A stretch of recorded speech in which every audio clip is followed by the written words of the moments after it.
Chan right now has been on the rise. He's been fighting a lot. He fought at least 8 times last year, and he hadn't fought. He's only had fought 5 times in a 5-year period in boxing. And the last year he fought 8 times. He's now ranked number 5 at the WBA, and he's in the top 12 with the WBC. So he's been working a lot this year. We've been getting him moving. So at the end of the year, at the end of this year, probably hope to see him in a title shot or fighting for the number 1 spot.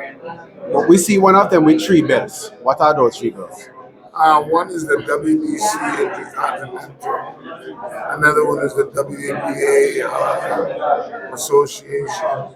But all these belts that he has got him ranked in the top 15. So the Boswell Promotions is moving him very well. So will they do any show in Canada anytime soon? Actually, there was a talk of it in the next 3 months, but then there's talks of fights and doing it in Jamaica as well.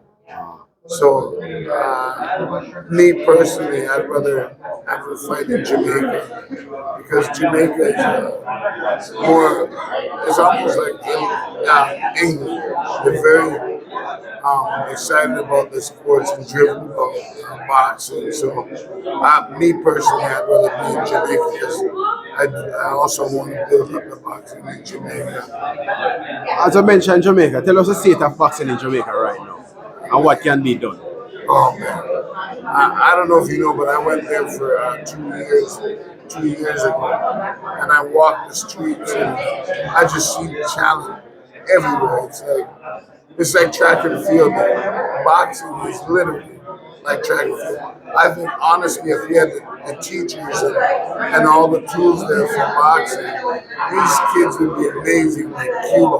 I've always said that. I've always believed that, and I'm honored to be named the ambassador now because what I want to do is go to Jamaica and make change when it comes to boxing. I want to uplift these kids and let them know that they're great. But the sport can flourish in Jamaica because there's so much talent. If you look at it, we've had Trevor Berber, we've had Lennox Lewis, we've had Razor Runner, we've had Dylan White. There's so many Jamaicans that are successful. Mike McCollum, Maurice Blocker. I could go on. There's so many Jamaicans that are successful, but they have to leave Jamaica to be successful. What we want to do is we want to make them successful in the island of Jamaica. Me personally, I love Jamaica. Jamaica is the best place in the world for training camps. Anywhere you walk in Jamaica, you're walking up a hill. You're walking up here. The fish, the food. How can you not be excited to go and train in a place like Jamaica? It has everything that a fighter needs. If you need to climb a tree, drop down a tree, Jamaica has it. And the fruits, everything, mango, banana, potato salad, everything done in Jamaica. So it's the place. And what I want to do, I want to open up Jamaica to the world of boxing. Come there for a month training camp. We'll have the facility. We're going to build the facility that we can have these people in Jamaica because it is the place 100%. One of the things that's lacking in Jamaica right now is training camp. When the guys are going to games, they have like 2 week or 3 week worth of training camp.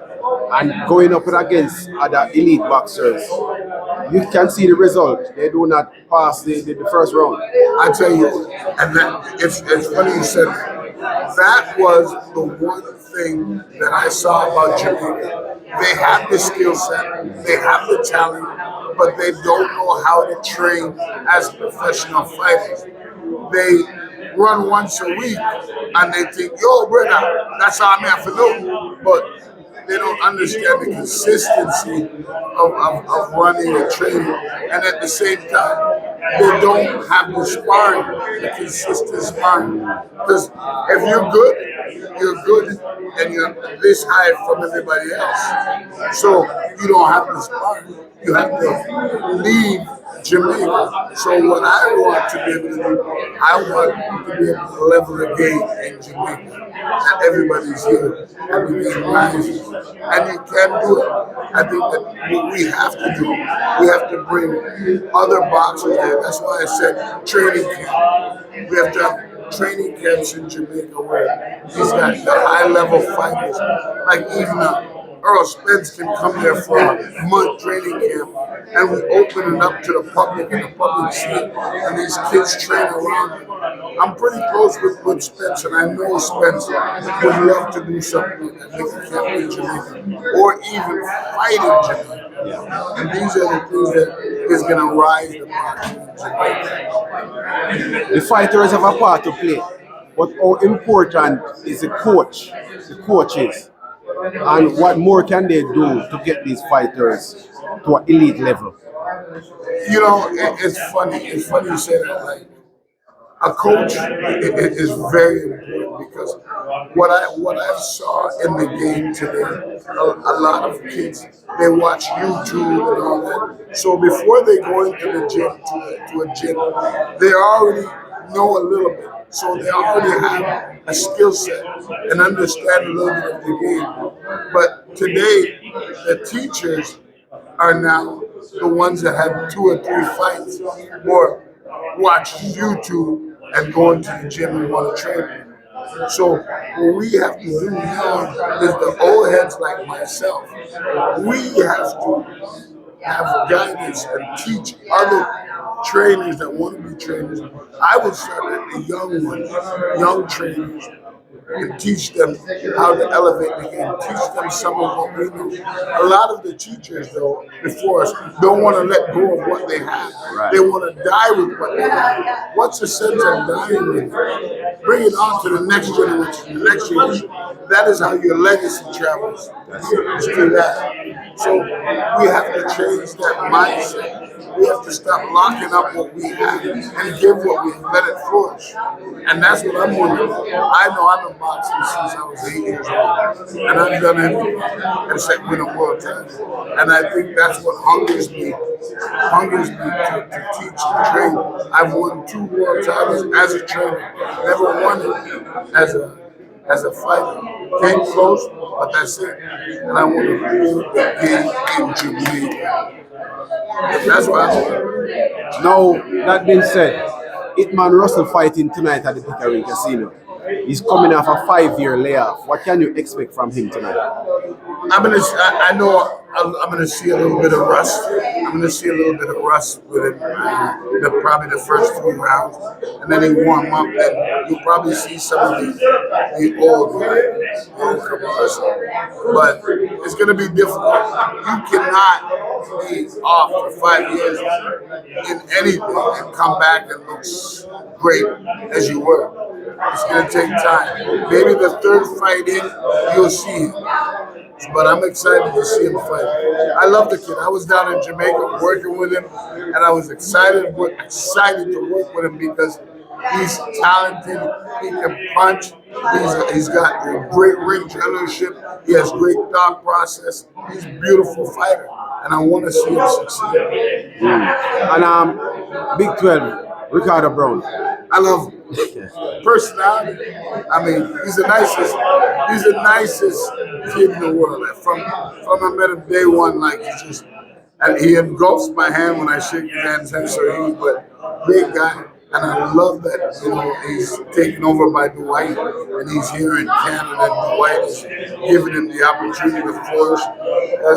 You couldn't get that in Jamaica. And, Dwight took him and basically adopted him as his son, and he's allowed him to flourish and making him a huge fighter. I see him with the possibility of being heavyweight champion. He just needs to be guided and just needs to work harder and harder. And I definitely think Dwight Frazier can help him get to that level.